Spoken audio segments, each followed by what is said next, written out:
Hi guys, mayong gabi. Share ko lang guys kung paano kami maghati ng aking mga alaga sa ulam. So ito yung isda na tamban guys, tag 60 pesos 1 kilo. So iba kasi yung pamalansi ko guys na instead na bibili ako ng isda na tag 260 ang kilo, bibili na lang ako sa tamban na tag 60 pesos, minsan 80 sa isang kilo. So makakabili pa ako ng mga apat sa 260 na yan, di ba? Diba? Makabili pa ako tapos apat pa yung 260. Tapos yung isa yung 260 isang kilo lang. Eh, isda din naman yun, 'di ba? So dahil nga sa guys, kailangan kong dumiskarte. Kaya doon na lang ako sa 4 na kilo versus isang kilo. Pareho lang din namang isda, 'di ba?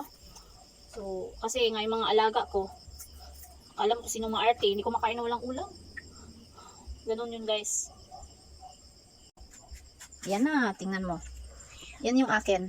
At ito yung sa mga aso pusa ko. Thank you so